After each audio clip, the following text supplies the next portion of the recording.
लोकसभा चुनाव 2024 को लेकर समाजवादी पार्टी की प्रत्याशियों की पहली लिस्ट सामने आ चुकी है। समाजवादी पार्टी के राष्ट्रीय अध्यक्ष अखिलेश यादव ने 16 उम्मीदवारों की सूची जारी कर दी है। पत्नी डिंपल यादव, चचेरे भाई धर्मेंद्र यादव और अक्षय यादव को इस सूची में टिकट मिला है।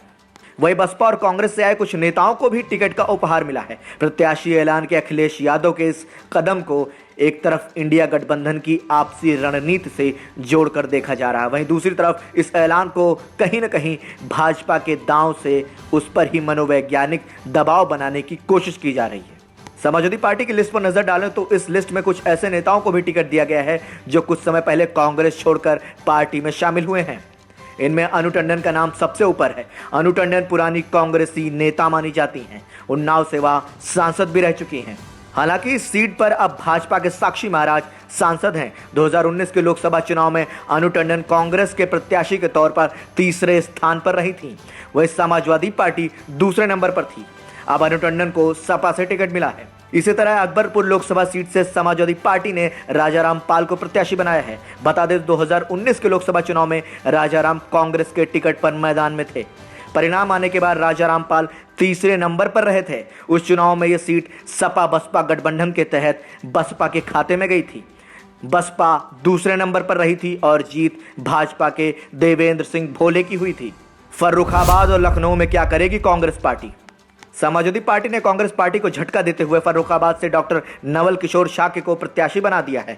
फर्रुखाबाद सीट से कांग्रेस के वरिष्ठ नेता सलमान खुर्शीद चुनाव लड़ते रहे हैं। साल 2019 में सलमान खुर्शीद तीसरे स्थान पर रहे थे। इस सीट पर भी गठबंधन के तहत बसपा ने मनोज अग्रवाल को टिकट दिया था, जो दूसरे नंबर पर थे, जबकि भाजपा के मुकेश राजपूत ने यहां से जीत दर्ज की थी। इसी तरह कांग्रेस लखनऊ लोकसभा सीट पर भी हर बार जोर लगाती रही है। पिछली बार आचार्य प्रमोद कृष्णम को यहां से प्रत्याशी बनाया था, लेकिन काफी कोशिश के बाद भी कांग्रेस यहां तीसरे स्थान पर ही रही थी।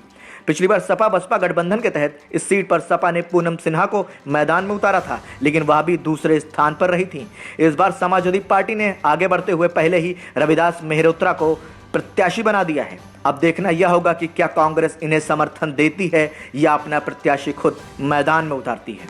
सपा ने खेला भाजपा जैसा दांव। अगर भाजपा की बात करें तो वह प्रत्याशियों का ऐलान हमेशा से पहले करती रही है। हाल ही में हुए राज्यों के विधानसभा चुनाव में भी ऐसा ही देखने को मिला, जब भाजपा ने छत्तीसगढ़ मध्य प्रदेश चुनाव में पहले ही उम्मीदवारों की घोषणा कर मनोवैज्ञानिक बढ़त बना ली थी। यूपी में वैसे तो बहुजन समाज पार्टी का सबसे पहले प्रत्याशियों के ऐलान करने का इतिहास रहा है। कई बार तो स्थिति ऐसी देखी गई कि चुनाव से कई महीने पहले ही प्रत्याशियों का ऐलान कर दिया गया और चुनाव आते आते 2 बार टिकट भी बदल दिया गया। लेकिन पिछले कुछ चुनावों से बसपा का प्रदर्शन काफ़ी कमज़ोर रहा है। इसका सीधा असर टिकट बंटवारे में भी देखने को मिलता है। बहरहाल जानकारों के अनुसार अखिलेश यादव ने उत्तर प्रदेश में सबसे पहले टिकट का ऐलान कर सभी दलों पर मनोवैज्ञानिक बढ़त हासिल करने की कोशिश जरूर की है। अब इसका कितना लाभ चुनाव में मिलेगा, ये देखने वाली बात होगी। ब्यूरो रिपोर्ट, संदेश वाहक, लखनऊ।